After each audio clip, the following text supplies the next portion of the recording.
नमस्कार दोस्तों, मैं हूं सनी वाथम और जुनून एजुकेशन पॉइंट में आपका स्वागत करता हूं। चलिए आज का टॉपिक अपन स्टार्ट करते हैं जल्दी से। जैसा कि आपके सामने दिख रहा है, आज हम 5th नंबर के चैप्टर पर हैं और 4 चैप्टर हमने कंप्लीट किए हैं। और यहाँ से आज का जो नया टॉपिक होगा वो होगा आपका पृथ्वी के प्रमुख परिमंडल। ठीक है, पृथ्वी के परिमंडल वाला टॉपिक होगा। और पृथ्वी के परिमंडल के बारे में बात करें, अगर हमारी पृथ्वी है, ठीक है, मान लीजिए अगर हमारी ये पृथ्वी है तो इसमें ऐसे कौन कौन से मंडल, जैसे कि मंडल के बारे में बात करें, जैसे हमारी जो पृथ्वी है उसमें कहीं ना कहीं पृथ्वी के अंदर महासागर है। ठीक है, अगर हम वर्ल्ड का मैप देखते हैं तो हमें महासागर दिखते हैं। दूसरा, हमें महाद्वीप दिखते हैं, कॉन्टिनेंट्स। ठीक है, सी है, कॉन्टिनेंट्स हैं।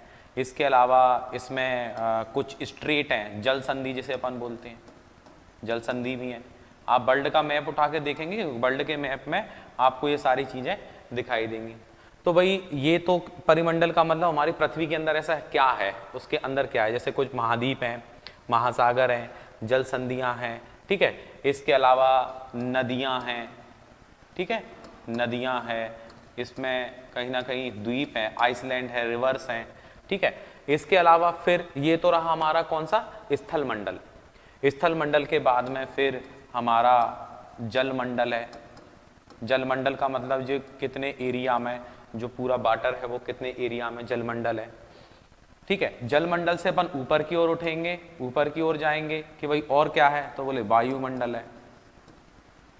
वायुमंडल है यानी कि जो हमारा एटमॉस्फेयर का जो लेयर है उसके बारे में हम पढ़ेंगे। ट्रिफोस्फेयर पढ़ेंगे हम, है ना। ट्रिफोस्फेयर है, स्ट्रेटोस्फेयर है, क्षोभ मंडल है, समताप मंडल है। तो इस तरीके से अपन उसके बारे में पढ़ेंगे। तो कुल मिला के पृथ्वी के प्रमुख परिमंडल के बारे में आज अपन अध्ययन करेंगे और बहुत अच्छे से आपको काफ़ी कुछ चीज़ें इसमें आपको पढ़ने को मिलेंगी। अब इसमें जैसा कि आपको इमेज दिख रहा है ना, इमेज दिख रहा है तो आपको दिख रहा है कि ये पूरा एक माउंटेन है, एक पर्वत है। ठीक है, तो इसी में हम देखेंगे महासागर है, महाद्वीप है। तो यहाँ पर देखा जाएगा तो यहाँ पे बोले पर्वत भी हैं, ठीक है, माउंटेन भी हैं, तो माउंटेन को भी अपन पढ़ेंगे। तो कुल मिला के एक हमें ज्योग्राफिकल, चूंकि हमारा सब्जेक्ट ही ज्योग्राफिकल है, जो आप ज्योग्राफी है जो आप पढ़ रहे हो, तो उसमें इन चीज़ों के बारे में हम अच्छे से अध्ययन करेंगे और धीरे धीरे इस सब्जेक्ट को कवर करेंगे तो आपको काफ़ी कुछ नॉलेज मिलेगी। ठीक है, आगे बढ़ते अपन जल्दी से। तो ये 5 यूनिट है आपकी जो हम कंप्लीट करेंगे आज। देखते हैं क्या लिखा हुआ है, पढ़ लीजिए आप जल्दी से। जैसा कि आप पहले अध्याय में पढ़ चुके हैं कि पृथ्वी एकमात्र ग्रह है जहां पर जीवन है। बिल्कुल, मानव यहां जीवित रह सकता है क्योंकि जीवन के लिए जो आवश्यक चीजें हैं, जैसे हमारे पास भूमि है, जल है, हवा है, पृथ्वी पर मौजूद है। तीनों चीजें। पृथ्वी की सतह ऐसी है जिसमें पर्यावरण के 3 महत्वपूर्ण घटक आपस में मिलते हैं, ठीक है, तथा एक दूसरे को प्रभावित करते हैं। पृथ्वी का ठोस भाग जिस पर हम रहते हैं उसे भूमंडल कहते हैं। इसको भूमंडल भी कहा जाता है, इसको स्थल मंडल भी कहा जाता है। ठीक है, तो भूमंडल कहा जाता है ऐसा पृथ्वी का ऐसा भाग जहां हम रहते हैं, उसको क्या कहते हैं, उसको बोलते हैं बेटा भूमंडल। भूमंडल कहा जाता है। ठीक है, फिर क्या लिखा हुआ है, गैस परतें जो पृथ्वी को चारों ओर से घेरती हैं उसे वायुमंडल कहते हैं। ठीक है, तो जो हमारा एटमॉस्फेयर है, कहीं ना कहीं जो वायुमंडल है, वातावरण पूरा वायुमंडल, वायुमंडल में भी जो कौन से लेयर है, मतलब कहाँ पर, जैसे हमारा जो क्रस्ट होता है, भूपरपटी होता है, भूपरपटी में सबसे अधिक मात्रा में पाए जाने वाली जो गैस है वो कौन सी है, ऑक्सीजन है। ठीक है, तो उसके बारे में हम पढ़ते हैं। फिर आगे लिखा हुआ है जहाँ ऑक्सीजन, नाइट्रोजन, कार्बन डाइऑक्साइड तथा दूसरी गैसें पाई जाती हैं, लेकिन सबसे ज्यादा कौन सी गैस है बेटा, ऑक्सीजन है। ऑक्सीजन की वजह से ही इंसान है, जीव जंतु है। ठीक है, और फिर एक चीज हो गई आपकी नाइट्रोजन। ध्यान रखना, 2 तरह के क्वेश्चन आते हैं कि अगर वो ये पूछता है कि वायुमंडल में सबसे अधिक मात्रा में कौन सी गैस है, ठीक है, वो अगर ये पूछता है कि वायुमंडल में, ये बहुत अच्छा क्वेश्चन है, इसको चाहे तो आप नोट भी कर सकते हो। ठीक है, वायुमंडल में सबसे ज्यादा, वायुमंडल में जो सबसे ज्यादा जो गैस है, ठीक है, सबसे ज्यादा कौन सी गैस पाई जाती है, तो वायुमंडल में सबसे ज्यादा जो गैस पाई जाती है ना, वो है बेटा ऑक्सीजन, सॉरी नाइट्रोजन। ठीक है, वो है आपका नाइट्रोजन। ठीक है, नाइट्रोजन। लेकिन अगर वो बोलता है भूपर्पटी पे सबसे अधिक मात्रा में कौन सी गैस पाई जाती है, क्रस्ट, भूपर्पटी यानी कि क्रस्ट पूछ रहा है, भूपर्पटी में बताओ, तो भूपर्पटी के ऊपर पूछेगा ना तो बेटा वो आंसर होगा आपका ऑक्सीजन, वो होगा आपका ऑक्सीजन। ठीक है, तो फर्स्ट नंबर का पॉइंट ये हो गया और सेकंड नंबर का पॉइंट ये हो गया। इन दोनों पॉइंट्स को आपको ध्यान रखना है। ठीक है, अगर पूछता है कि वायुमंडल में सबसे अधिक मात्रा में पाए जाने वाली गैस कौन सी है, वायुमंडल में पूछेगा तो हमारा आंसर होगा बेटा नाइट्रोजन, ध्यान रखना। और अगर क्रस्ट में भूपर्पटी पे सबसे अधिक मात्रा में पाए जाने वाला तत्व बोल दे या गैस बोल देगा, तत्व बोलेगा तो ऑक्सीजन है। ठीक है, तो इसको जरूर अच्छे से दिमाग में बैठाना। 2 क्वेश्चन ये मैंने आपको बता दिए। भूमंडल, स्थल मंडल आप समझते हो, वायुमंडल आप समझते हो। ठीक है, बेसिक से अपन सारी चीजें पढ़ रहे हैं। तो ऑक्सीजन है, नाइट्रोजन है, कार्बन डाइऑक्साइड है और दूसरी गैसें भी हैं। ठीक है, तो अच्छी बात है कि नाइट्रोजन, नाइट्रोजन जो होता है ना पेड़ पौधों के लिए बहुत इंपॉर्टेंट होता है। ठीक है, और ऑक्सीजन इंसानों के लिए, जीव जंतुओं के लिए बहुत ज्यादा इंपॉर्टेंट होता है। ठीक है, जिस तरीके से हमें एनर्जी देता है, हमें कहीं ना कहीं अपन जो फूड लेते हैं तो फूड से जो हमें एनर्जी मिलती है, तो जो एनर्जी मिलती है वो कार्बोहाइड्रेट जो है हमारा एक कहीं ना देखा जाए तो फर्स्ट फ्यूल है, यानी कि प्राथमिक ईंधन है। तो अगर बोला जाए इंसान का जो प्राथमिक ईंधन है वो क्या है, तो प्राथमिक ईंधन की अपन बात करें तो प्राथमिक ईंधन है कार्बोहाइड्रेट। ठीक है, यानी कि हम कोई चीज खाते हैं तो हमारी बॉडी सबसे पहले कार्बोहाइड्रेट का पाचन करती है। किसका पाचन करती है, कार्बोहाइड्रेट का पाचन करती है। जो भी चीजें हम फूड के रूप में लेते हैं तो कार्बोहाइड्रेट है, वसा है, प्रोटीन है, ये 3 चीजें, कार्बोहाइड्रेट, वसा और प्रोटीन, तो ये 3 चीजें होती हैं कहीं ना कहीं हमें जो फूड से प्राप्त होती हैं। ठीक है, तो कहने का मतलब ये है कि नाइट्रोजन, जिस तरीके से कार्बोहाइड्रेट इंसान के लिए बहुत इंपॉर्टेंट है, ऐसे ही जो नाइट्रोजन है ना, ये नाइट्रोजन ये पेड़ पौधों के लिए बहुत इंपॉर्टेंट है। ठीक है, देखिए आगे बढ़ते हैं। यहाँ तक का आपको मैंने बता दिया। ठीक है, यहाँ तक का तो आपका क्लियर हुआ होगा।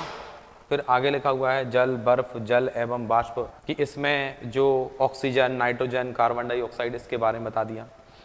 जलमंडल है, जलमंडल जो है, जलमंडल में जल की सभी अवस्थाएं जैसे कि बर्फ है, जल एवं जलवाष्प सम्मिलित है।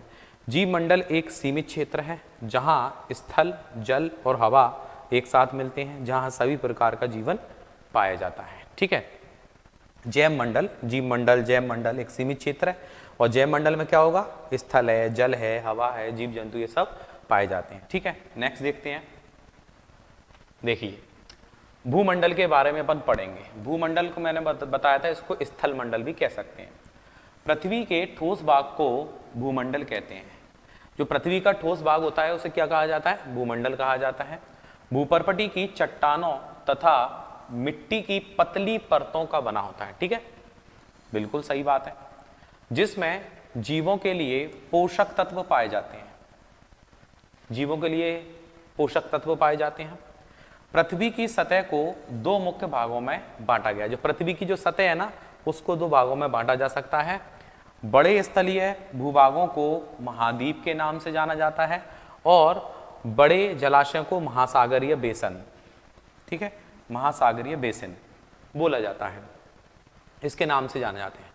विश्व के सभी महासागर आपस में एक दूसरे से जुड़े हुए हैं। वो अभी अपन महासागर का चित्र देखेंगे। क्या सभी स्थलीय भूभाग एक दूसरे से आपस में जुड़े हैं क्या, है ना, सभी स्थलीय भाग जो है वो आपस में जुड़े हैं क्या, तो आपस में जुड़े का मतलब सभी तो नहीं है, क्योंकि जो आपका उत्तर अमेरिका, दक्षिण अमेरिका है वो लेफ्ट में आ गया। सभी स्थल मंडल नहीं जुड़े हैं लेकिन कुछ जुड़े हैं। ठीक है, अपन बोल सकते हैं कि एशिया, यूरोप, है ना, एशिया और यूरोप आपस में कहीं ना कहीं जुड़े हैं, लेकिन फिर अफ्रीका अलग है। तो अपन ऐसा नहीं कह सकते। इसमें लिखा हुआ है क्या सभी महासागर आपस में जुड़े हैं, लेकिन सभी स्थलीय भूभाग एक दूसरे से नहीं जुड़े हैं। वो अभी अपन मैप में देखोगे तो आपको समझ में आएगा। ठीक है, समुद्री जल का तल सभी जगह समान होता है और स्थल की ऊंचाई को समुद्र तल से मापा जाता है। हमेशा जो स्थल की ऊंचाई होती है, जो भी पहाड़ होता है, आप देखना कभी भी लिखा आता है बुक में कि स्थल मंडल, मतलब इसका लिखा हुआ है कि स्थल मंडल की जो ऊंचाई है वो समुद्र तल से इसकी ऊंचाई, माउंट एवरेस्ट की समुद्र तल से ऊंचाई 8,848, ठीक है, 8,848, 8848 है, 8,848 है। तो स्वाभाविक अपन समझ सकते हैं। ठीक है, तो समुद्र तल से मापा जाता है, जिसे क्या कहा जाता है, शून्य, यानी कि जो समुद्र जल का बिल्कुल समुद्र तल है वो उसको शून्य माना गया, वहां से अपन उसकी ऊंचाई देखेंगे कि कितनी है। ठीक है, तो ये बेसिक है, इतना भी समझ में आ रहा है अपन को कि भैया महासागर क्या होता है, महाद्वीप क्या होता है, इतना तो आपको मालूम ही होगा। नेक्स्ट देखते हैं, शब्दों की उत्पत्ति ग्रीक भाषा में लिथास का अर्थ है पत्थर। चलो यहां पर आप देखेंगे लिथास का अर्थ क्या होता है, पत्थर। कभी अगर ऐसा क्वेश्चन करें कि लिथास क्या होता है, ग्रीक भाषा लिथास क्या होता है, लिथास का मतलब क्या होता है, पत्थर होता है, लिथास। ठीक है, एटमास का अर्थ है बाष्प और यूडर का अर्थ है जल। ठीक है, तो इसमें जो तीन शब्द दिए हैं, पहला है लिथास, और लिथास का अर्थ क्या होता है, पत्थर। एटमास, एटमास का अर्थ क्या होता है, बाष्प। और ह्यूडर, ह्यूडर का जो है जल। तो ह्यूडर लिखा हुआ है, ह्यूडर, डर, डर किससे डर, जल से डरना पड़ता है हमेशा। जल को देख के हमारे अंदर क्या आ जाता है, डर आ जाता है कि बहुत गहरा होगा, हमें तैरना नहीं आता।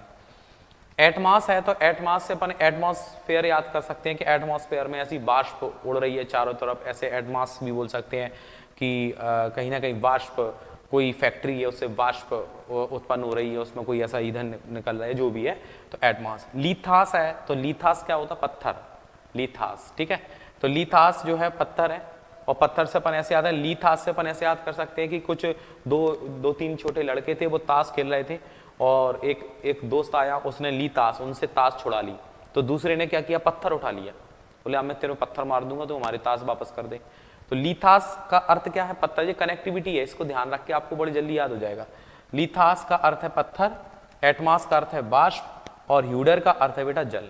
ह्यूडर का अर्थ क्या होता है, जल होता है। ह्यूडर से डर याद आएगा, और डर होता है किससे डर, बोले जल से डर। बायोस का अर्थ जीवन होता है, बायोलॉजी वो तो आपको पता ही है, कोई दिक्कत नहीं है। क्या आप जानते हैं, क्या आप इनसे और अधिक शब्द बना सकते हैं, और भी शब्द बन सकते हैं, लेकिन कहीं ना कहीं हमें नॉलेज के लिए इन शब्दों को थोड़ा सा ध्यान रखना है। ठीक है, नेक्स्ट देखते हैं। ये इस तरीके से आपका ये पूरा कहीं ना कहीं एक मैप आता है, और ये पूरे आपका वर्ल्ड का मैप है। उम्मीद है आपको सही दिख रहा होगा, लेकिन फिर भी मैं कोशिश करता हूँ कि आपको और क्लियर दिखे। तो इसको अपन पूरा आपको क्लियर नहीं दिखेगा, लेकिन मैं जूम करके आपको ये चीज़ बता देता हूं तो आपको क्लियर होगा। तो सबसे पहले मैं आपका एशिया महाद्वीप, ये पूरे महाद्वीप आ गए आपके, कि ये रहा आपका एशिया महाद्वीप। तो कलर के हिसाब से आप समझ सकते हैं। ठीक है, तो ये जो एशिया महाद्वीप है, ये राइट साइड में है, ये वाला पोर्शन है, बहुत अच्छे से दिमाग में बिठा लेना। दूसरा, एशिया के लेफ्ट में अगर देखा जाए तो वो यूरोप है।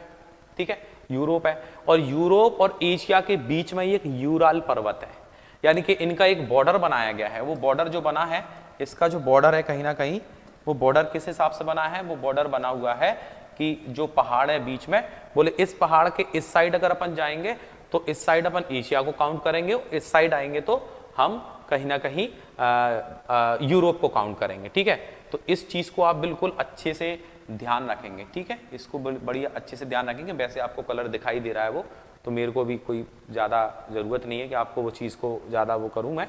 तो यूराल पर्वत, अगर ऐसा क्वेश्चन आता है कि कौन से पर्वत से यूरोप और एशिया अलग होता है, तो यूराल पर्वत। मैप के अंदर ये बहुत महत्वपूर्ण चीज़ है, क्योंकि आपको एक एक चीज़ बताई जा रही है। ये समझ लीजिए बिल्कुल बेसिक से अपन ऊपर अपना लेवल बढ़ेंगे। जैसे जैसे क्लास बढ़ती जाएगी ना, वैसे वैसे लेवल बढ़ता जाएगा।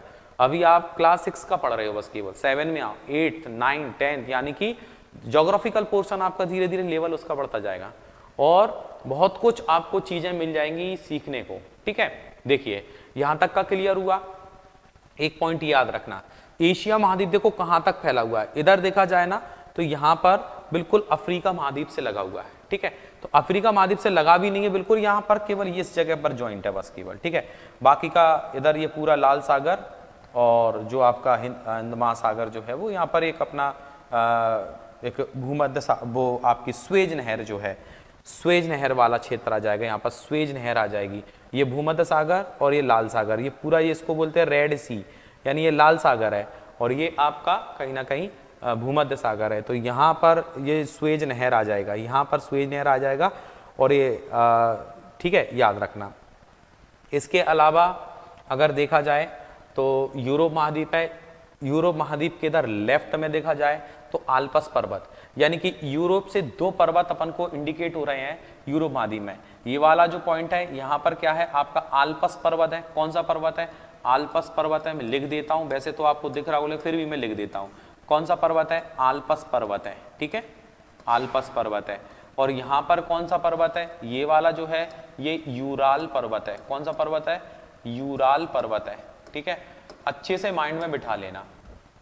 और जब आप वर्ल्ड का मैप देखेंगे, और सबसे अच्छा तरीका अगर आपको ज्योग्राफी का पोर्शन और अच्छा करना है तो आप एक बढ़िया सा वर्ल्ड का मैप लो और बढ़िया दीवार पे लगा, जब भी आप समय मिले उसको चलते फिरते देखते रहें। और मोबाइल में डाउनलोड कर सकते हो, कोई दिक्कत नहीं है, उसको जूम करके थोड़ा सा देखते रहो तो कलरफुल दिखेगा, तो वो भी अच्छा है। ठीक है, ये आ गया। तो एक यहाँ पर हमने यूराल पर्वत पढ़ा, यहाँ पर आल्पस पर्वत पढ़ा। अब थोड़ा सा हमारे इंडिया के ऊपर देखते हैं तो हमें कहीं ना कहीं एक हिमालय पर्वत है, हिमालय पर्वतमाला। ठीक है, सबसे ऊंची पर्वतमाला हिमालय पर्वतमाला है। सबसे ऊंची पर्वतमाला कौन सी है? हिमालय पर्वतमाला, ऊंची पर्वतमाला। ठीक है, ऊंची पर्वतमाला, ऊंची पर्वतमाला है तो वो कौन सी है बेटा? हिमालय पर्वतमाला। ठीक है, और अगर देखा जाए, ठीक है, और अगर देखा जाए तो सबसे लंबी पर्वतमाला एंडीज है, वो अभी अपन पढ़ेंगे। ठीक है, तो इसमें ये तो ऊंचा पर्वतमाला हो गया। तिब्बत, एशिया महाद्वीप में 2 आ रहे हैं, एशिया महाद्वीप में 2 आ रहे हैं क्योंकि ये एशिया और यूरोप के बॉर्डर पर है, तो अपन उसको एशिया का बोल सकते हैं, यूराल पर्वत और आपका हिमालय पर्वत। ठीक, ये पूरा कलर समझ में आ रहा है। अब लेफ्ट में आए, यूरोप में अपन इसको तो सेंटर मान के चलेंगे, तो एक अपन यूरोप का पर्टिकुलर याद रखेंगे, एक अपन एशिया का पर्टिकुलर याद रखेंगे, और ये एक सेंटर का काम कर रहा है। ठीक है ना। अब इसमें अपन देखते हैं इधर अफ्रीका, तो अफ्रीका महाद्वीप में ये वाला जो पोर्शन है ये कौन सा है? एटलस। ठीक है, एटलस है। अफ्रीका में कौन सा है? एटलस है। चूंकि आपको दिख रहा होगा तो ये क्या लिखा हुआ है? ये एटलस लिखा हुआ है। ठीक है, तो ये हो गया आपका एटलस पर्वत। तो अफ्रीका में ये एटलस पर्वत हो गया, ये आपका यूराल आल्पस पर्वत हो गया, आल्पस पर्वत है, और इधर आपका यूराल पर्वत है। ठीक है, तो आल्पस पर्वत जो है अपन ऐसे बोल सकते हैं कि भूमध्य सागर के ऊपर है, इसके ही आसपास है, आल्पस है। बस थोड़ा सा गैप याद रख लेना कि ये आल्पस पर्वत हो गया। थोड़ा सा जितना तुम देखोगे, जितना आप पढ़ोगे, उतना ही आपको और क्लियर होगा। ठीक, अब देखते हैं, अपन आगे बढ़ते हैं। बुक आपके पास होगी, आप पीडीएफ डाउनलोड कर लेंगे तो ये चीज और क्लियर आपको दिखेगी। अब इसमें आते हैं, ये चीजें पता होना चाहिए अपन को, याद होना चाहिए। ठीक है, अब देखिए, अब इसमें कहीं ना कहीं अब आ गया आपका, हाँ, अफ्रीका में एक ड्रेकेंसबर्ग पर्वत भी है। कौन सा पर्वत है? ड्रेकेंसबर्ग। तो ड्रेकेंसबर्ग अगर ऐसा बोलता है कि ड्रेकेंसबर्ग कहां पर है, तो ड्रेकेंसबर्ग जो होगा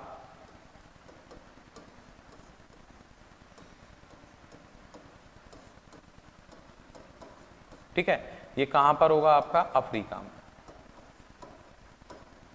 ठीक है, ये अफ्रीका महाद्वीप है, आपका पूरा का पूरा ये अफ्रीका महाद्वीप है।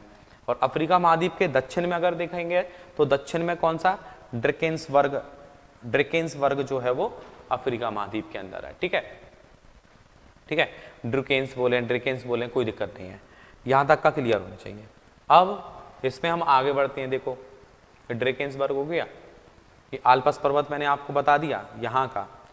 अब आते हैं यहाँ पर अपन ऑस्ट्रेलिया में। ऑस्ट्रेलिया में ग्रेट डिवाइडिंग रेंज, ऑस्ट्रेलिया के अंदर कौन सा है? Great dividing range. ठीक है,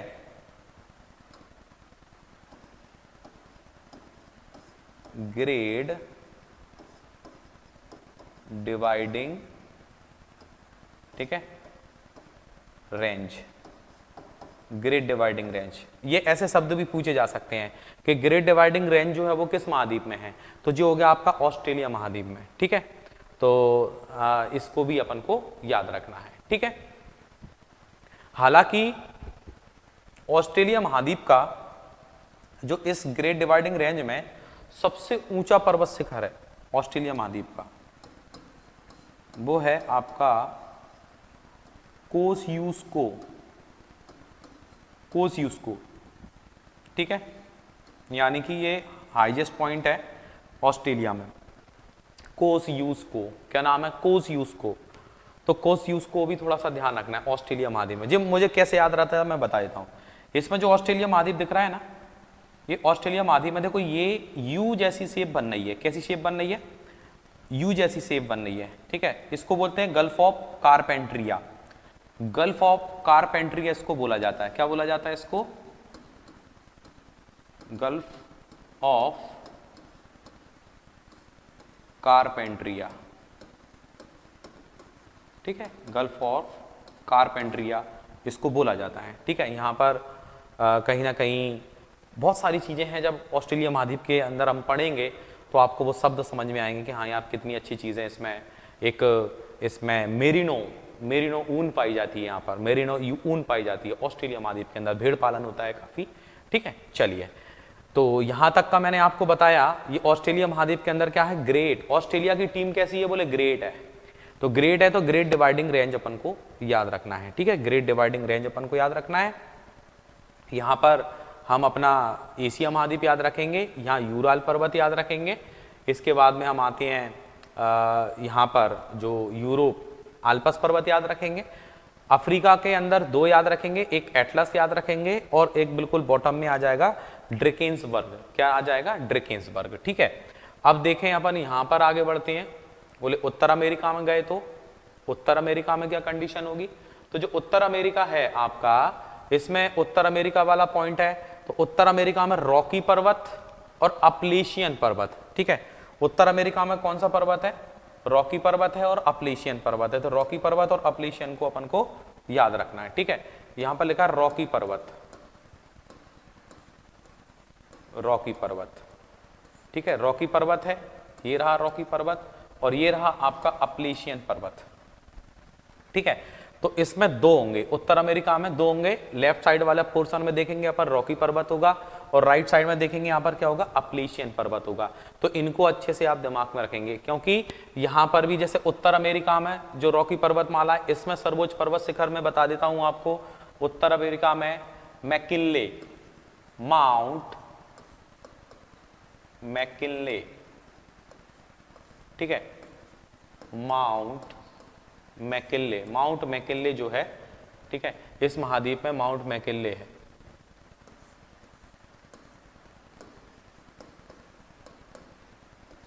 ठीक है। माउंट मैकिनले इसका सर्वोच्च पर्वत शिखर है। इसके बारे में उत्तर अमेरिका में पढ़ोगे। उत्तर अमेरिका का सर्वोच्च पर्वत शिखर, जिस तरीके से एशिया महाद्वीप के अंदर माउंट एवरेस्ट है, एशिया महाद्वीप में माउंट एवरेस्ट है, तो ऐसा ही यहां पर अगर देखा जाए उत्तर अमेरिका में माउंट मैकिनले है, ठीक है। तो ये उत्तर अमेरिका में रॉकी पर्वत, रॉकी से अपन रॉक याद कर सकते हैं, WWE रेसलर। अमेरिका में रॉकी पर्वत याद रखेंगे, अपलेशियन पर्वत याद रखेंगे, ठीक। अब देखते हैं बेटा, और आगे बढ़ते हैं अपन जल्दी से। अब आ गया आपका दक्षिण अमेरिका, ठीक है। दक्षिण अमेरिका आ गया। दक्षिण अमेरिका की अगर अपन बात करें तो ये जो आपको लाइन दिख रही है इसमें, ठीक है, ये जो लाइन दिख रही है दक्षिण अमेरिका में, ये वाली, ठीक है, क्लियर दिख रहा है वो, कोई दिक्कत नहीं। इसको बोलते हैं बेटा एंडीज पर्वतमाला। क्या बोलते हैं इसको? एंडीज पर्वतमाला। अभी कुछ स्टूडेंट्स अगर पहली बार इन चीजों को पढ़ रहे होंगे तो उन्हें इनके नामों को याद करने में थोड़ी परेशानी आएगी, थोड़ी आएगी, ज्यादा भी नहीं आएगी। पर अगर आप अभ्यास करते हो, प्रैक्टिस करते हो, तो चीजें और क्लियर होती हैं। तो बेटा ये हो गया आपकी कौन सी? एंडीज पर्वतमाला हो गई। एंडीज पर्वतमाला को याद रखना है। ये विश्व की सबसे लंबी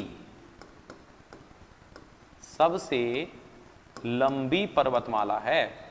विश्व की सबसे लंबी पर्वतमाला एंडीज पर्वतमाला। विश्व की सबसे ऊंची पर्वतमाला हिमालय पर्वतमाला।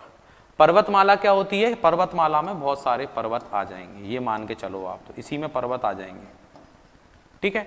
दक्षिण अमेरिका की सबसे ऊंचा पर्वतमाला एंडीज पर्वतमाला है, ठीक है।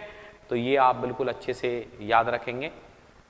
इसमें इसके अंदर अगर देखा जाए तो इसके अंदर जो दक्षिण अमेरिका है, इसके अंदर एक बोलते हैं दक्षिण अमेरिका में कि सबसे ऊंचा जो पर्वत शिखर है दक्षिण अमेरिका में, उसको बोलते हैं हाँ,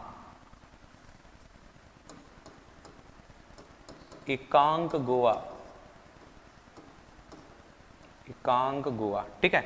एकांक गोवा पर्वत है जो दक्षिण अमेरिका में सबसे ऊंचा है। इसको भी याद करा देता हूं मैं, कोई दिक्कत नहीं है, याद मेरे को याद रहता है, आपको भी याद रहेगा। देखो मेरे को याद रहता है कोई बड़ी बात नहीं है, आपको याद रहे वो बड़ी बात है, क्योंकि टीचर किसी चीज को पढ़ते हैं तो हजारों बार पढ़ चुके होते हैं, स्टूडेंट 1-2 बार पढ़ते हैं, 2 बार 4 बार 5 बार। तो स्टूडेंट्स को याद होना चाहिए, क्योंकि पेपर बेटा आपको देना है, हमें तो वो चीज हमेशा पढ़ानी है, लेकिन पेपर आपको देना है, तो आपको देना है तो इसलिए आपको पहले याद होना चाहिए। तो हमारा प्रयास भी यही है कि आपको वो चीज अच्छे से याद हो। जैसे मैंने अभी आपको कोस यूज को बताया था, यू वाला शेप बता दिया था, माउंट मैकिनले भी याद करा देता हूँ, कोई दिक्कत नहीं है, ठीक है। माउंट मैकिनले अभी याद होगा। एकांक गोवा से क्या याद रखोगे तुम? एकांक गोवा से एक कौआ याद रखोगे। कौआ तो देखा होगा ब्लैक कलर का, ठीक है, कौआ होता है। एकांक गोवा नहीं, एक आंख है उसकी, कौए की एक आंख है, एक आंख है, ठीक है, एक आंख है। तो अपन क्या बोलेंगे? एक आंख का कौआ।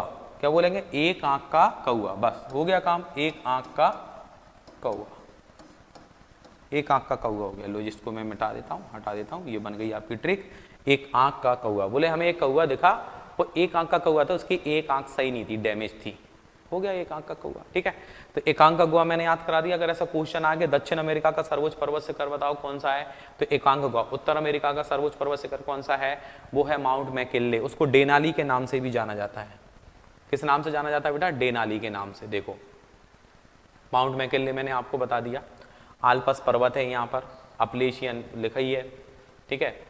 अब देखें इसमें कहीं ना कहीं देखा जाए, आल्पस पर्वत उधर है, सॉरी, ठीक है, इधर अपलेशियन है। अब देखें इसमें अगर देखा जाए माउंट मैकिनले को देखो अपन किल्ले से याद करेंगे।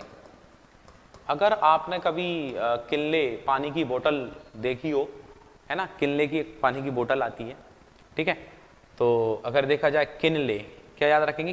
किनले सोचे एक पानी की बोतल है और पानी की बोतल के पास में, ठीक है, पानी की बोतल रखी हुई, पानी की बोतल किनले, तो अपन को वो याद रखना है। और पानी की बोतल के पास में एक गिलास रखा हुआ है। क्या रखा हुआ है? एक गिलास रखा हुआ है। तो हमारा शानदार एक ऑब्जेक्ट बनता है, और वो शानदार ऑब्जेक्ट क्या बनता है आपका?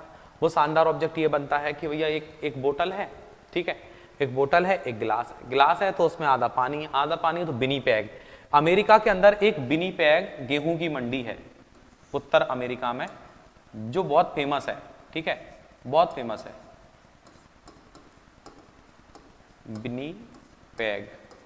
विनीपेग क्या है? विनीपेग गेहूं की मंडी है, ठीक है। तो अभी अपन आगे उसको पढ़ेंगे, काफी सारी चीजें हैं महाद्वीप के अंदर, तो यहां तक का बेसिक क्लियर करो पहले। मैं आपको और ज्यादा उलझाना नहीं चाहता हूं, मैं चाहता हूं बेसिक क्लियर हो। बेसिक में क्या याद रखना है आपको? याद रखना है कि कौन सा महाद्वीप कहां पर है। ये पूरे महाद्वीप आपके सामने दिख रहे हैं। ये बेटा ऑस्ट्रेलिया महाद्वीप है, ये एशिया महाद्वीप है, ये अफ्रीका महाद्वीप है, ये यूरोप महाद्वीप है, ये उत्तर अमेरिका और ये दक्षिण अमेरिका, ठीक है, नॉर्थ अमेरिका और साउथ अमेरिका। तो इस प्रकार से जो आपके महाद्वीपों की संख्या निकल के आती है, अगर देखा जाए बोले कितने महाद्वीप हैं, तो आपको पता है 7, लेकिन एक और 8वां महाद्वीप के बारे में भी एक ऐसा आया है, जो ऑस्ट्रेलिया के इधर एक महाद्वीप, ठीक है, तो उसके बारे में भी अपन बाद में डिस्कस करेंगे।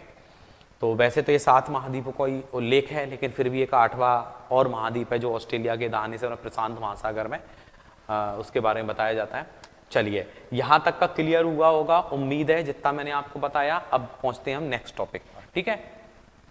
अब देखिए विश्व का सबसे ऊंचा पर्वत शिखर कौन सा बेटा? Mount Everest. माउंट एवरेस्ट जो है विश्व का सबसे ऊंचा पर्वत शिखर है, ठीक है। विश्व का सबसे ऊंचा पर्वत शिखर कौन सा है? माउंट एवरेस्ट है, वो याद रखना। और इसकी कहीं ना कहीं अगर ऊंचाई देखी जाती है तो 8,848, ठीक है, 8,848 है। कितनी है? 8,848 है, ठीक। अब देखिए इसमें अपन आगे बढ़ते हैं। विश्व का सबसे गहरा भाग जो है वो प्रशांत महासागर का। सबसे ऊंचा बता दिया, सबसे ऊंचा बता दिया तो माउंट एवरेस्ट है, और सबसे गहरा बता देते हैं तो प्रशांत महासागर, और प्रशांत महासागर में मेरियाना गर्त, देखो गर्त है, कुछ लोग पूछते हैं स्टूडेंट कि सर ये गर्त क्या होता है। गर्त होता है जमीन के अंदर जो गड्ढा होता है, गहरा गड्ढा होता है, उसको हम गर्त कहते हैं, ठीक है। तो सबसे मेरियाना गर्त है, ये नॉर्मली चीजें हैं, स्टूडेंट ने रट रखी हैं बिल्कुल, जब वो पढ़ता है अपने स्तर पर तो रट लेता है, कोई दिक्कत नहीं है, अच्छे से याद रखो। तो सबसे ऊंचा पर्वत शिखर है तो माउंट एवरेस्ट है। माउंट एवरेस्ट की ऊंचाई 8,848, ध्यान रखना। अगर विश्व का पूछता है बेटा माउंट एवरेस्ट है, और अगर भारत का पूछता है हमेशा तो वो होगा K2 गार्डविन, ठीक है। भारत का होगा तो वो क्या होगा, भारत का होगा तो K2 गार्डविन। भारत का सर्वोच्च पर्वत शिखर K2 गार्डविन है, लेकिन विश्व का सर्वोच्च पर्वत शिखर जो है वो माउंट एवरेस्ट है जी, जरूर याद रख लेना, क्योंकि माउंट एवरेस्ट वाला जो पोर्शन है वो नेपाल में अधिकतर उसका भाग है, तो नेपाल के स्वामित्व में ही अपन उसको बोलेंगे, लेकिन कहीं ना कहीं विश्व का है तो माउंट एवरेस्ट है। लेकिन आते ये कहाँ पर है, हिमालय पर्वतमाला में ही आते हैं। हिमालय पर्वतमाला जो है वो हमारे कहीं ना कहीं हिमालय पर्वतमाला के लेफ्ट साइड में अगर अपन देखें अपनी कंट्री है, और राइट साइड में अगर देखा जाए तो उधर चाइना वगैरह वो सब है ही, तो एक प्रकार की वो हिमालय पर्वतमाला सबसे ऊंची पर्वतमाला है, ठीक है। यहाँ तक का क्लियर हुआ होगा आपका। पृथ्वी का सबसे ऊंचा भाग है, स्वाभाविक है कि इसकी गहराई कितनी बताई गई है, 11,022, यानी कि 11 दूनी 22, यानी 11,022 है, 11 दूनी 22 अपन बोल सकते हैं। एक के बाद क्या आता है, 2 आता है, एक कितनी बार लिखा बोले, 2 बार लिखा है, 11,022, ठीक है।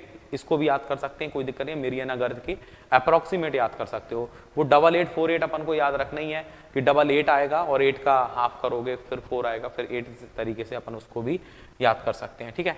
अब आता है बेटा आपका महाद्वीप। महाद्वीप के बारे में पढ़ते हैं। पृथ्वी पर 7 प्रमुख महाद्वीप हैं, ठीक है। ये विस्तृत जल राशि के द्वारा एक दूसरे से अलग, जल राशि के द्वारा एक दूसरे से अलग हो रहे हैं, जैसे एशिया, यूरोप, अफ्रीका, मैप में मैंने आपको बता दिया, ठीक है। उत्तर अमेरिका, दक्षिण अमेरिका, ऑस्ट्रेलिया, अंटार्कटिका, ये अंटार्कटिका सबसे बॉटम में है, ये तो आपको पता ही होगा, ठीक है। विश्व के मानचित्र को देखिए और ध्यान दीजिए कि स्थल का बहुत बड़ा उत्तरी गोलार्ध में, मतलब बहुत बड़ा जो भाग है वो बड़ा भाग उत्तरी गोलार्ध में पाया जाता है। तो इसमें लिखा है स्थल का, ठीक है, स्थल का जो बड़ा भाग है, क्योंकि स्थल का बड़ा भाग उत्तरी गोलार्ध में इसलिए है क्योंकि राइट साइड में देखते हैं तो अपन एशिया है, और लेफ्ट साइड में देखते हैं यूरोप है। यूरोप और एशिया वाला हिस्सा ज्यादातर नॉर्थ पोल वाला, उसके ऊपर नॉर्थ पोल है आपका। अच्छा, एक और चीज याद रखेंगे आप कि सबसे बड़ा जो महाद्वीप है वो कौन सा है, एशिया महाद्वीप है। सबसे बड़ा महाद्वीप कौन सा है, एशिया महाद्वीप है। आप उसमें आपने इमेज देखी और भी आगे देखोगे कि क्लियर होगा, ठीक है। तो इसको आप याद रखेंगे। नेक्स्ट देखते हैं, देखिए एशिया विश्व का सबसे बड़ा महाद्वीप है। जो एशिया है वो विश्व का सबसे बड़ा महाद्वीप है। यह पृथ्वी के कुल क्षेत्रफल का, ठीक है, पृथ्वी के कुल क्षेत्रफल का कितना है बेटा, 1/3 भाग है। तो इसको अपन को याद रखना, 1/3 है। पृथ्वी के जो एशिया महाद्वीप पता है सबसे बड़ा, लेकिन पृथ्वी का लगभग कितना भाग, 1/3 भाग पर फैला हुआ है। यह महाद्वीप पूर्वी गोलार्ध में, ठीक है, पूर्वी गोलार्ध में स्थित है। कर्क रेखा इस महाद्वीप से होकर गुजरती है, बिल्कुल बिल्कुल कर्क रेखा यहाँ से ट्रॉपिक ऑफ कैंसर जाती है।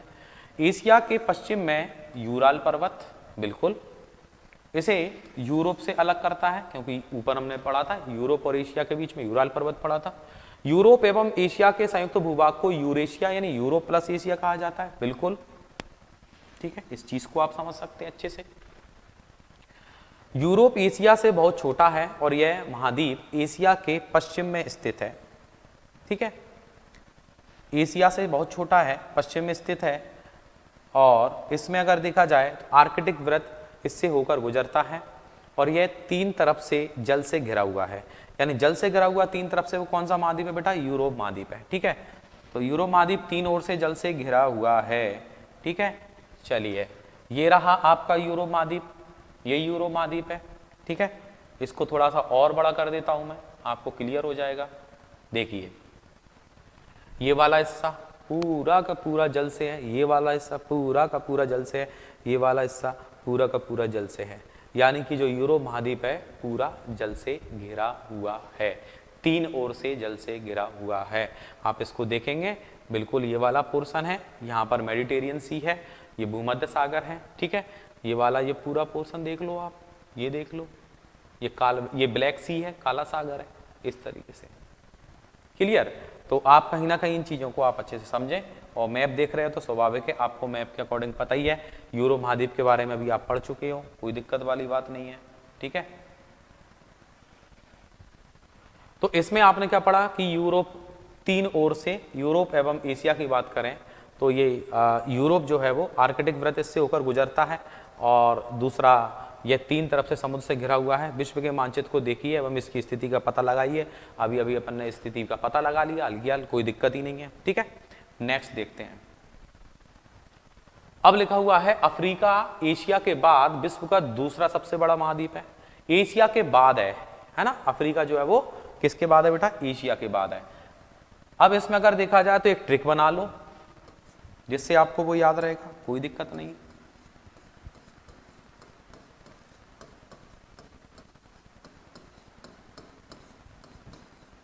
ये इसका क्रम बना ले, क्रम बना देते हैं आ ना सा या। ठीक है, एक क्रम बनेगा महाद्वीपों का। और आना साया जो ए होगा तो ए से अगर देखा जाएगा, ठीक है, आना साया ए से बनेगा बेटा एशिया। ठीक है, फिर उससे बनेगा ए से अफ्रीका। ठीक है, फिर एन ए से बनेगा नॉर्थ अमेरिका।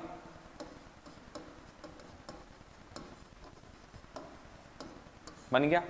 अब एस ए से क्या बन जाएगा, साउथ अमेरिका।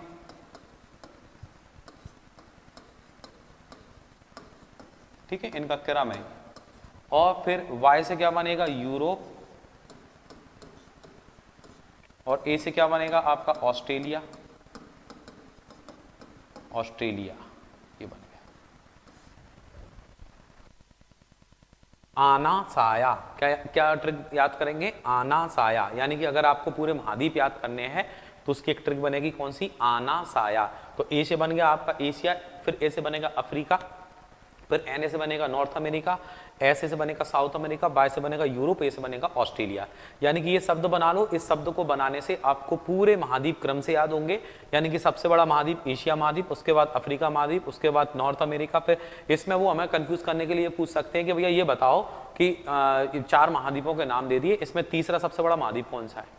तो तीसरा अगर बोला जाएगा, पहला ये, दूसरा ये, तीसरा जी, आपका आंसर आ गया। ठीक है, और अगर यूरोप की स्थिति क्या है बताओ, यूरोप कौन से नंबर पर है, तो आप यूरोप बता सकते हो कि भैया कौन से नंबर पर है, 1 2 3 4 5वें नंबर पे आ गया। तो इस तरीके से आप किसी भी महाद्वीप की स्थिति को बता सकते हैं।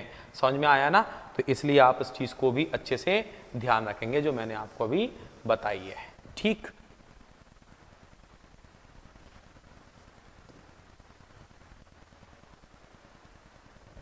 अफ्रीका एशिया के बाद विश्व का दूसरा बड़ा महाद्वीप है। चूंकि मैंने अभी आपको ट्रिक बता दी, कोई दिक्कत नहीं है। कि अफ्रीका की पोजीशन हो गई, अफ्रीका एशिया के बाद विश्व का दूसरा सबसे बड़ा महाद्वीप है। ठीक है, विषुवत व्रत या 0 डिग्री अक्षांश, विषुव्रत भी बोलते हैं, 0 डिग्री अक्षांश भी बोलते हैं। किसको बोलते हैं बेटा, जो इक्वेटर है, जैसे भूमध्य रेखा बोलते हैं। इस महाद्वीप के लगभग मध्य भाग से होकर गुजरती है। अफ्रीका का बहुत बड़ा भाग उत्तरी गोलार्ध में स्थित है, और आप पाएंगे कि यही एक ऐसा महाद्वीप है जिससे होकर कर्क, विषुवत और मकर। एक बहुत अच्छा पॉइंट बनता है, अच्छा क्वेश्चन आता है कि ऐसा कौन सा महाद्वीप है जहां से तीनों रेखाएं होकर गुजर रही हैं। उससे कर्क रेखा भी होकर गुजर रही है, उससे मकर रेखा होकर भी गुजर रही है, उससे भूमध्य रेखा भी गुजर रही है। तो कर्क रेखा, मकर रेखा, भूमध्य रेखा, तीनों रेखाएं होकर गुजर रही हैं। ठीक है, सहारा रेगिस्तान विश्व का सबसे बड़ा गर्म रेगिस्तान है। ठीक है, सहारा रेगिस्तान जो है विश्व का सबसे बड़ा रेगिस्तान है। देखो कहीं ना कहीं वैसे अगर देखा जाए तो आपको पता है कि ये जो रेगिस्तान की बात करें, डिजर्ट की बात आती है, तो ये तो रहा आपका कौन सा, स्थल मंडल पर, स्थल मंडल वाला क्षेत्र है। और वैसे अगर देखा जाए तो अंटार्कटिका जो आपका जो 7वां महाद्वीप है, उसको कहीं ना कहीं एक व्हाइट डिजर्ट भी बोला जाता है, सफेद रेगिस्तान भी बोला जा सकता है। यानी अगर केवल रेगिस्तान की बात करेंगे, डिजर्ट की बात करेंगे, बिगेस्ट डिजर्ट की बात करेंगे, और ऑप्शन में अगर आपको अंटार्कटिका दे दिया तो आप अंटार्कटिका लगा देना बेफिक्र होकर, क्योंकि उसको सफेद रेगिस्तान भी बोला जाता है। हालांकि रेगिस्तान वाला क्षेत्र तो वही होना चाहिए जहां पर रेत हो, लेकिन फिर भी ऐसा कहीं ना कहीं बोला गया है। लेकिन अगर वो ऑप्शन में नहीं आता तो फिर ये सहारा तो है ही, इसका तो बिल्कुल सहारा रहेगा ही अपन को। दूसरा, इसी में अगर देखा जाए, ठीक है, इसी में अगर देखा जाए तो आपका जो इंडिया है, तो इंडिया के अंदर अगर देखा जाए तो बोले भारत के अंदर अगर देखा जाए तो एक गोबी मरुस्थल का नाम आ जाता है। कौन सा? गोबी मरुस्थल। तो इसमें मतलब सॉरी एशिया महाद्वीप, एशिया महाद्वीप का आ जाएगा, तो एशिया महाद्वीप के अंदर पर गोबी मरुस्थल को बोल सकते हैं कि गोबी मरुस्थल जो एशिया महाद्वीप में, ठीक है। तो सहारा रेगिस्तान अफ्रीका महाद्वीप में है और ये विश्व का सबसे बड़ा गर्म रेगिस्तान है, ठीक है। अफ्रीका में स्थित है यह महाद्वीप, चारों तरफ से समुद्रों एवं महासागरों से घिरा हुआ है, बिल्कुल समुद्र और महासागर से घिरा हुआ है। विश्व के मानचित्र को देखिए, वो मैं आपको अभी दिखा चुका था, फिर भी बोल रहे हैं देखिए, तो अपन देख लेते हैं, क्या दिक्कत है, देखने में कोई बुराई थोड़ी है, ठीक है, देखने में कोई बुराई नहीं है भाई, ठीक है। इसमें लिखा क्या है, इसमें क्या लिखा हुआ है कि अफ्रीका से होकर गुजरती है, और अफ्रीका का मानचित्र देखिए और बताइए कि कर्क रेखा, मकर रेखा, विषुवत रेखा किन किन भागों से होकर गुजर रही है। तो ये कहीं ना कहीं आप जब विश्व का एक पूरा एक चित्र देखेंगे तो आपको समझ में आएगा, ठीक है। देखिए ये लीजिए, ये आ गया आपका अफ्रीका महाद्वीप, ठीक है, समझ में आ रहा है ना। ये कहीं ना कहीं आपकी एक स्मार्ट क्लास है और उस स्मार्ट क्लास का आपको पूरा पूरा बेनिफिट मिल रहा है कि चीज़ को पढ़ के आगे निकल गए, कभी भी वहाँ पे पहुँच जाओ, कोई दिक्कत नहीं है, देख के चीज़ को क्लियर कर लो, और ये इमेजेस को देख देख के आपको बहुत सारी चीज़ें ऐसे ही याद हो जाएंगी चलते फिरते, क्योंकि हमारा जो माइंड है ना वो कहीं ना कहीं इमेजेस में सोचता है और इमेज हमारे माइंड के अंदर बहुत जल्दी सेट होती हैं। तो इन चीज़ों को देखने से आपको वो चीज़ें और अच्छे से याद होंगी, गारंटी से याद होंगी, ठीक है। बस मन होना चाहिए यार पढ़ने का, अगर मन पढ़ने का है कि हाँ यार हमें अच्छे से चीज़ों को पढ़ना है, समझना है, तो स्वाभाविक है आपको काफ़ी बेनिफिट मिलेगा, ठीक है। और अगर अपन 1% भी नेगेटिव हैं और अब हम सबसे पहले अपने मन को स्थिर करें। मन को स्थिर करना मतलब एक चीज़ पर फोकस करना, जब आप एक चीज़ पर फोकस करेंगे तो आप उसी चीज़ को हासिल कर पाएंगे। पढ़ाई मतलब पढ़ाई, ठीक है। चलिए आगे बढ़ते हैं। लेक्चर तो फिर मेरे को देना नहीं है, लेक्चर देने से कोई फ़ायदा नहीं है, क्योंकि आप लोग ऑलरेडी सब समझते हैं, समझदार हैं, है ना। चलिए, तो इसमें जो ऑस्ट्रेलिया महाद्वीप की बात कर रहे थे हम कि भैया इसमें कर्क रेखा, मकर रेखा, भूमध्य रेखा तीनों होकर गुजर रही हैं।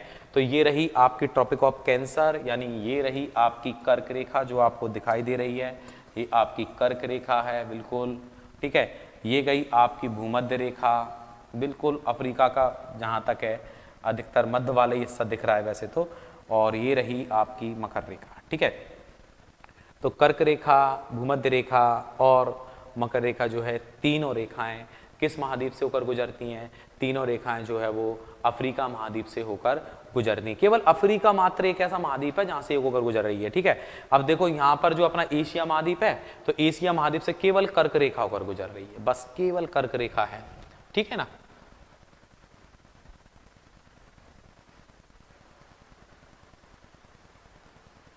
अब देखिए यहां पर उत्तर अमेरिका से केवल कर्क रेखा होकर गुजर रही है। हाँ, दक्षिण अमेरिका एक ऐसा देश है, चूंकि देखो उसमें दिया नहीं, लेकिन इमेज को देखने से आपको समझ में आ रहा है। इमेज जब आप देख रहे हो तो आपको ये चीज दिख रही है कि जो आपका कहीं ना कहीं दक्षिण अमेरिका है, यानी साउथ अमेरिका जो है, साउथ अमेरिका एक ऐसा महाद्वीप है जहां से दो रेखाएं होकर गुजरती हैं। एक है आपकी विषुवत व्रत और एक है मकर रेखा, यानी एक है आपकी भूमध्य रेखा यानी इक्वेटर, और एक है ट्रॉपिक ऑफ कैंसर। इक्वेटर भी है और ट्रॉपिक ऑफ कैंसर भी है। तो स्वाभाविक है बेटा, ये समझ में आ रहा होगा आपको, कोई दिक्कत वाली बात नहीं है, ठीक है। कुछ चीजें क्लियर हुई होंगी, ठीक है। अमेजन नदी आपको दिख रही है, एंडीज पर्वतमाला आपको दिख रहा है कि ये जो है आपका अमेजन, ठीक है। अमेजन नदी जो है विश्व की सबसे बड़ी नदी है, ठीक है। अमेजन नदी जो है विश्व की सबसे बड़ी नदी है। सबसे लंबी नदी तो बेटा नील नदी है, लेकिन बड़ी नदी की बात करेंगे तो अमेजन नदी है, ठीक है। जहां तक है इसकी जो लंबाई है, हाँ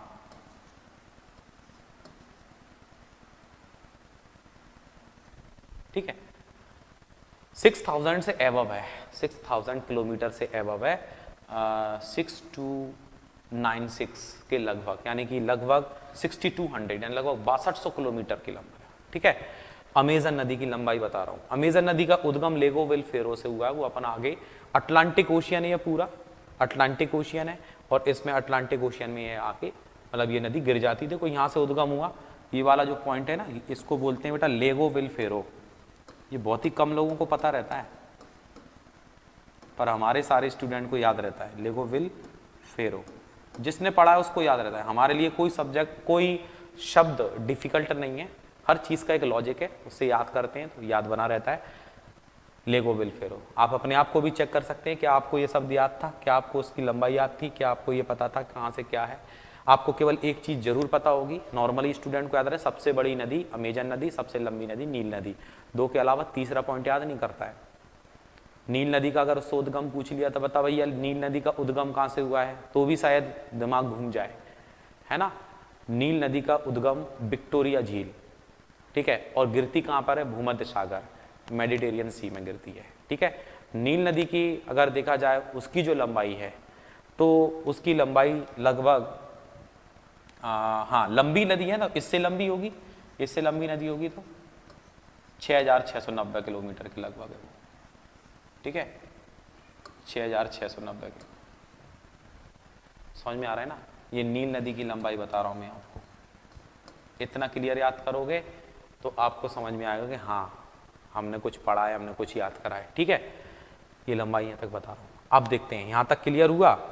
अब हम अगले टॉपिक पर जहाँ पर थे हम वहीं पर दोबारा पहुँच जाते हैं, कोई दिक्कत नहीं है, ठीक है। ये वाले पॉइंट पे थे हम, सहारा के बारे में पढ़ा। विश्व की सबसे लंबी नदी मैंने अभी आपको बताई, विश्व की सबसे लंबी नदी कौन सी बेटा, नील नदी। कौन सी नदी है विश्व की सबसे लंबी नदी, नील नदी है, ठीक है। नील नदी का मैंने अभी आपको बताया था। अफ्रीका से होकर गुजरती है। अफ्रीका का मानचित्र देखिए और बताइए कि कर्क रेखा, मकर रेखा, विषुवत रेखा, तीनों चीजें अपन ने देख ली है। बड़ी नदी है तो अमेजन है, लंबी नदी है तो नील नदी है, ठीक है। ये सब मैंने आपको बता दिया। चलिए आगे बढ़ते हैं बेटा जल्दी से।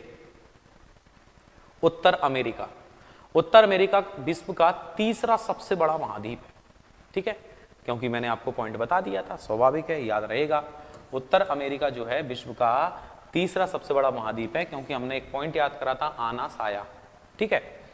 यह दक्षिण अमेरिका से एक सक्रिय स्थल से जुड़ा हुआ है, बिल्कुल, जिसको पनामा जल संधि कहते हैं।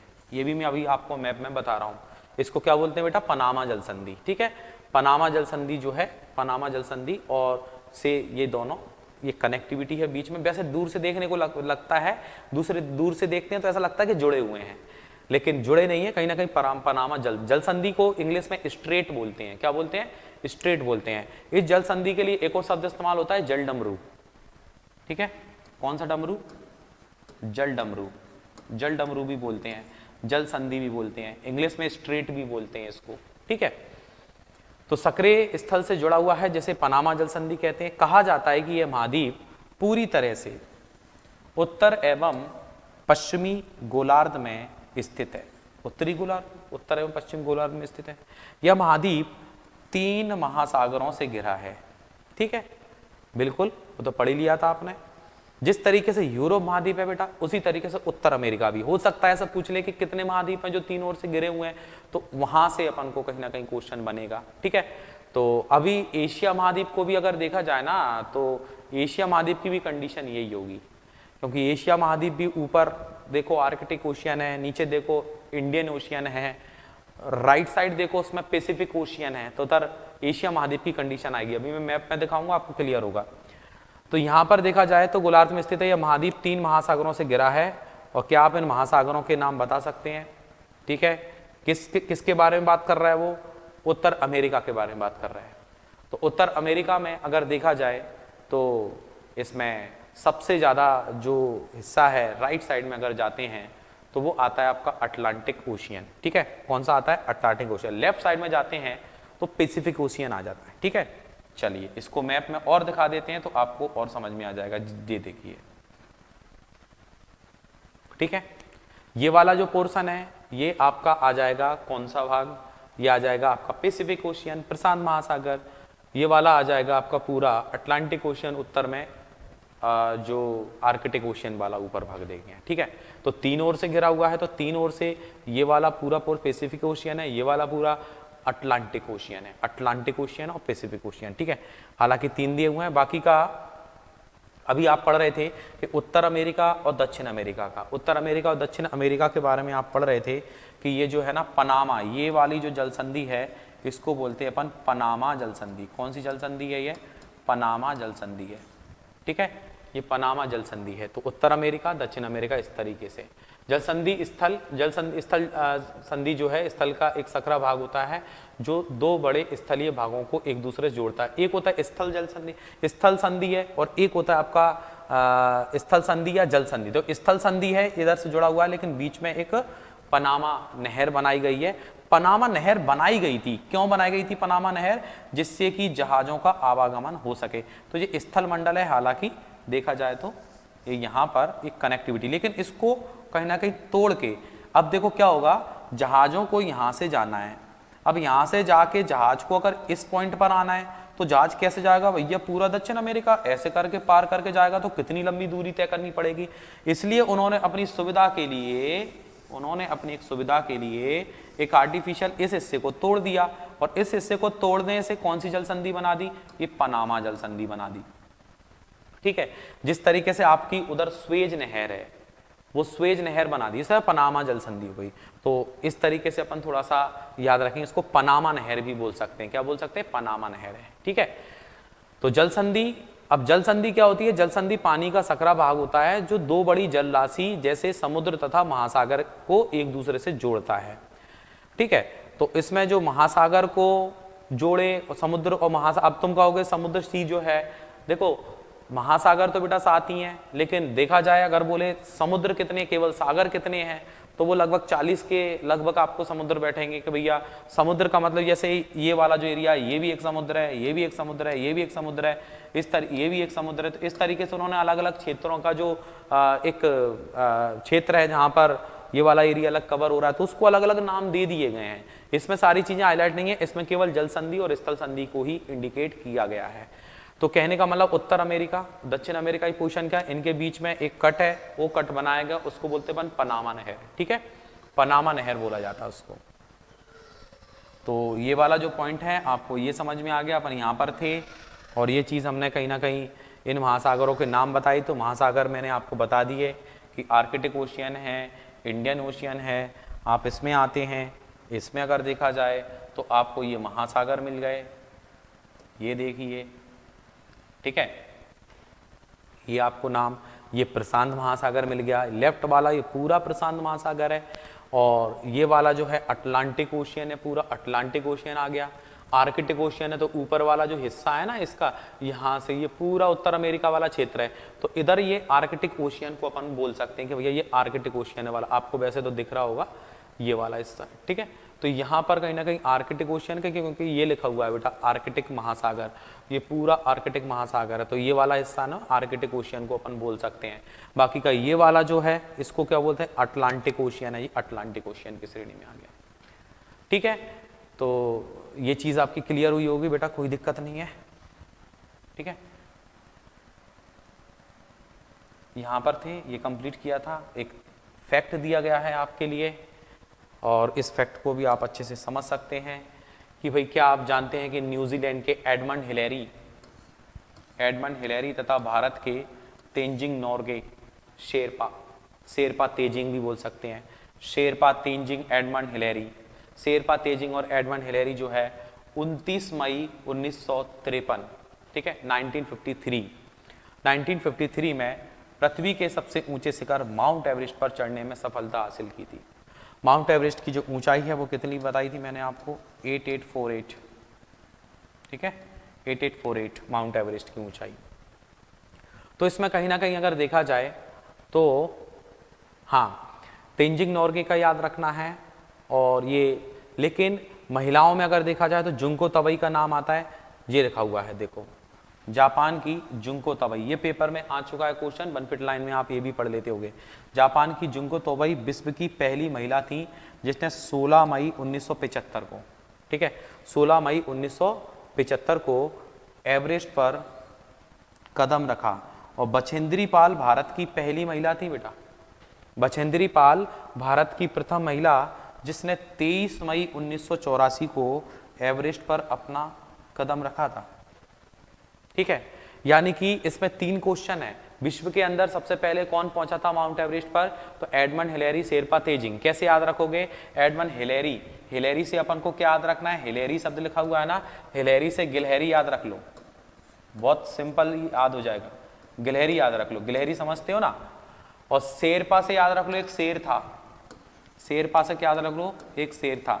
बना दो इमेज दिमाग के अंदर कि हम देख रहे हैं कि एक पहाड़ है, एक पहाड़ है, और उस पहाड़ पर चढ़ने के लिए, उस पहाड़ पर चढ़ने के लिए एक गिलहरी है, वो जंप कर रही है इधर से इधर, इधर से इधर, इधर काफी सारे पेड़ हैं, और जो शेर है बड़ा तेज दौड़ रहा है, शेरपा तेजिंग, शेर दौड़ रहा है और गिलहरी एक पेड़ से दूसरे पेड़ पर जंप करते हुए आगे बढ़ रही है। सो शेरपा तेजिंग एडमंड हिलेरी। ठीक है, अब बात करते हैं, बोले महिलाओं में बताओ। वो तो महिलाओं में क्या नाम लिखा हुआ है? जुंको तवई। क्या शब्द लिखा हुआ है? जुंको तवई। देखो माउंट एवरेस्ट, ये हमारा जो सिर है ना, ये भी माउंट एवरेस्ट है हमारा। ठीक है, अब कभी कभी आपने किसी को ऐसे करते हुए देखा होगा, तो जुंको तवई।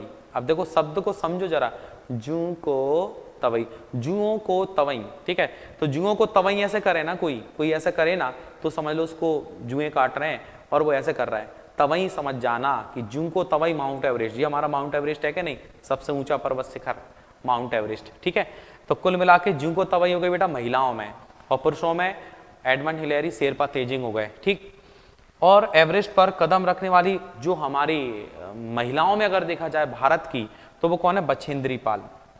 तो बछेंद्री पाल जो है वो 23 मई 1984। ठीक है, 84 को अपन को याद रखना है, 84 को याद रखना है, बछेंद्री। 84 को भी याद रखना है तो चोर से याद कर लेना। बचें, बचेंद्री का नाम, बचें, किससे बचें? बोले चोर से बचें, 84 से बचें, चोरों से बचें, चोरों से बचें। किससे बचें? चोरों से बचें, और अपनी संपत्ति को बचा के रखें। बछेंद्री पाल यानी बचा के रखें, किसके? चोरों से अपनी संपत्ति को बचा के रखें। तो 84 अपन को याद रहेगा हिंदी में, शुद्ध हिंदी में। ठीक, कि भाई भारत की महिलाएं तो कब पहुंची? 1984 में पहुंची। ठीक है, और फिर जुंको तवई हैं। ठीक है, जुंको तवई हैं, ये तवई पहुंची थी, कब पहुंची थी तवई? 16 मई 1975 को। तो 16 मई 1975 है, तो स्वाभाविक है इसमें कहीं ना कहीं देखा जाए 75 को अपन को याद रखना है। पीछे तक याद रखेंगे, पीछे तक, पीछे से कोई आ रहा था, पीछे से कोई आ रहा था और वो कहीं ना कहीं उसकी खोपड़ी में खींच के दे रहा था, इस तरह पीछे तर 75 अपन को याद रखना है। ठीक है, या इसमें जुंको तवई का नाम याद रखना, ये नाम याद रख लेना। हालांकि ईयर्स वगैरह तो अभी नहीं पूछी गई हैं किसी पेपर के अंदर कौन सी है, लेकिन फिर भी अपन अपनी नॉलेज के लिए कुछ ईयर्स को जरूर याद रखें। अच्छा लगता है थोड़ा याद रखना कि हाँ यार इस ईयर में ये बंदा वहाँ पर पहुँचा था। माउंट एवरेस्ट दिवस भी मनाते हैं, माउंट एवरेस्ट दिवस मनाया जाता है, और माउंट एवरेस्ट दिवस जो है वो क्यों कब मनाया जाता है? वो मनाया जाता है 29 मई को। ठीक है, और एक जो पर्वतारोही होते हैं उनके लिए नॉर्गे पुरस्कार भी, तेंजिंग नॉर्गे पुरस्कार भी दिया जाता है, जो कहीं ना कहीं जो पहाड़ों पर चढ़ाई पूरी कर लेते हैं, जो सर्वोच्च पर्वत शिखर है उनको पूरा कर लेते हैं, तो उनको कहीं ना कहीं सम्मानित किया जाता है। किस पुरस्कार से सम्मानित किया जाता है? उनको सम्मानित किया जाता है जो आपका कहीं ना कहीं तेंजिंग नॉर्गे पुरस्कार से। ठीक, तो देखिए इसमें कहीं ना कहीं हमने इसके बारे में पढ़ी लिया है, स्वाभाविक है आपको समझ में आया होगा। ठीक है, नेक्स्ट देखते हैं। दक्षिण अमेरिका का अधिकांश भाग, जो दक्षिण अमेरिका है, दक्षिण अमेरिका का जो अधिकांश भाग है वो दक्षिणी गोलार्ध में स्थित है। कहां पर स्थित है बेटा? दक्षिणी गोलार्ध में स्थित है। इसके पूर्व एवं पश्चिम में कौन से 2 महासागर स्थित हैं, ये देखेंगे हम। ठीक है, दक्षिण अमेरिका की अपन देखें, दक्षिण अमेरिका में 2 आएंगे। एक आएगा आपका अटलांटिक ओशियन, अटलांटिक महासागर, ये होगा इसके राइट साइड में, और इसके लेफ्ट साइड में पैसिफिक ओशियन यानी कि प्रशांत महासागर, प्रशांत महासागर। ये जो प्रशांत महासागर है, जब आप वर्ल्ड का मैप देखेंगे, ये दोनों साइड दिखाई देगा, आपको राइट साइड भी मिलेगा, आपको लेफ्ट साइड में भी मिलेगा। तो बहुत से स्टूडेंट कंफ्यूज होते हैं, यार ये क्या चक्कर है, इधर भी प्रशांत महासागर पैसिफिक ओशियन लिखा हुआ है, इधर भी प्रशांत महासागर पैसिफिक ओशियन लिखा हुआ है। तो उसका रीजन ये है कि जो हमारी पृथ्वी है वो कैसी है बेटा? गोल है ना। लेकिन उसको गोल को अपन देखो इस पर देखने के लिए या बुक में पढ़ने के लिए हमें पूरी पृथ्वी को ऐसे करना पड़ा, और ऐसे करना पड़ा तो उसका एक हिस्सा इधर आ गया, हिस्सा इधर आ गया। लेकिन इसको आप उस पेज को जब आप फोल्ड करोगे तो आपका जो पैसिफिक ओशियन है वो जुड़ जाएगा, जुड़ जाएगा। तब आपको ये चीज ग्लोब से क्लियर होती है। ग्लोब में आप देखेंगे तो ग्लोब में आपको पैसिफिक ओशियन दिखेगा कि हाँ यार इस तरीके से ये। तो इसलिए उसको जब अपन मैप पर पढ़ते हैं तो स्टेट जब ऐसे पढ़ते हैं, इसलिए हमें ऐसा लगता है कि दोनों तरफ है। समझ में आ रहा है ना? तो अटलांटिक ओशियन है और ये है, ठीक है। तो दक्षिण अमेरिका इसके पूर्व में पश्चिम में कौन सा है मैंने आपको बता दिया। हाँ, पूर्व में अगर बोलेगा तो बेटा पूर्व में कौन सा है, अटलांटिक है, और पश्चिम में कौन सा है, प्रशांत महासागर। हो गया काम, ठीक है। ये पश्चिम में है, ये पूर्व में है। ईस्ट और वेस्ट दोनों बता देता हूं, अभी मैंने बताया था फिर भी बता दूंगा, कोई दिक्कत नहीं दोबारा से। विश्व की सबसे लंबी पर्वतमाला कौन सी है? विश्व की सबसे लंबी पर्वतमाला कौन सी है? ये बेटा पहले ही बता चुका हूं, एंडीज पर्वतमाला विश्व की सबसे लंबी पर्वतमाला। विश्व की सबसे ऊंची पर्वतमाला कौन सी है? विश्व की सबसे ऊंची पर्वतमाला, विश्व की सबसे ऊंची पर्वतमाला हिमालय पर्वतमाला है, ठीक। दक्षिण की ओर फैली हुई है ये एंडीज, बिल्कुल इस तरीके से स्टेट है, अभी अपने इमेज में देखा था। और दक्षिण अमेरिका में विश्व की सबसे बड़ी नदी कौन सी है बेटा? अमेजन नदी है। क्या लिखा हुआ है? विश्व की सबसे बड़ी नदी अमेजन नदी है, जो कहां पर है? दक्षिण अमेरिका।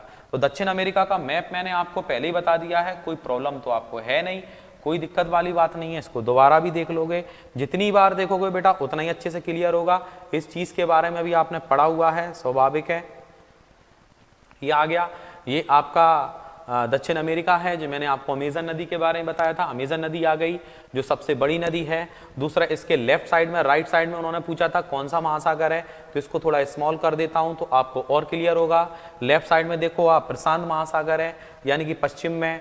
पूरब में देखेंगे, राइट साइड में हमेशा पूरब होता है। ऊपर ग्लोब वाला चैप्टर आपने कंप्लीट कर रखा है, मानचित्र वाला भी चैप्टर मैंने आपको क्लियर करा दिया है। तो स्वाभाविक है, जो चीजें आपने पहले पढ़ी होंगी वो बाद में भी काम में आएंगी, ठीक है। तो ये वाला जो पोर्शन है इसमें लिखा है अटलांटिक, ये अटलांटिक ओशियन आ गया आपका। और इधर लेफ्ट साइड में जाओगे तो ये प्रशांत महासागर आ गया, ठीक है। तो इस तरीके से आप इसको कहीं ना कहीं अच्छे से ध्यान रखेंगे इसके बारे में। इसके जो भी बताया गया है, दक्षिण की ओर है, यानी कि उत्तर से दक्षिण की ओर है पूरा ये वाला एरिया एंडीज पर्वतमाला। यहाँ पर जो है कहीं ना कहीं देखा जाए, एक चिली एक कंट्री है, चिली है, अर्जेंटीना है। विश्व की सबसे ऊंचा पर्वत शिखर जो है ना, विश्व की सबसे ऊंची राजधानी, विश्व की सबसे ऊंची राजधानी बोलीविया, कौन सी है? बोलीविया। बोलीविया, बोलीविया का नाम सुना होगा बेटा आपने। बोलीविया एक देश है, इसकी कैपिटल है लापाज, इसकी कैपिटल लापाज। तो लापाज जो है ना, वो विश्व की सबसे ऊंची राजधानी है, ठीक है। तो जितना मैंने आपको बताया बेटा आज के लिए सफिशिएंट है। उम्मीद है आपको समझ में आया होगा, अच्छा लगा होगा। तो प्लीज आप उसको, वीडियो को जरूर आप लाइक कर देना, शेयर कर देना। प्लस आप उस वीडियो को कहीं ना कहीं जो भी आपके विचार हैं, अच्छा लग रहा है, अच्छा भी लग रहा है तो आप ऐसा भी टाइप कर सकते हो, सर बढ़िया लगा, अच्छा लगा, मेरे को बड़ी खुशी मिलेगी। और कहीं ना कहीं एक मन बनेगा कि नहीं यार बच्चों को अच्छा लग रहा है तो मुझे इसको और कंटिन्यूस रखना है। और मैं कोशिश ये करूँगा, आपने सोचा भी नहीं होगा इतनी क्लासेस आपको इसकी मिल जाएंगी। पर अगर आप रेगुलर उस चीज़ को पढ़ते रहेंगे, रेगुलर जुड़े रहेंगे, और ध्यान रखना इस चीज़ को देखने वाले कम नहीं होने चाहिए, बढ़ना चाहिए। तो अपने स्तर पर भी इसको प्रमोट कर सकते हो, अपने दोस्तों को बता सकते हो, उनका भी भला हो। अपने जिस ग्रुप में आप जुड़े हुए उसमें आप डेली ये वीडियो को आप जब देखें तो शेयर कर दें, जिससे कि अपने दोस्तों पर भी पहुंच जाए। और जो अपने मिलने वाले जिन्हें हम पर विश्वास है, हम उनसे बोल सकते हैं, क्योंकि बेटा केवल आप ही हैं जो इस चीज़ को प्रमोट कर सकते हैं।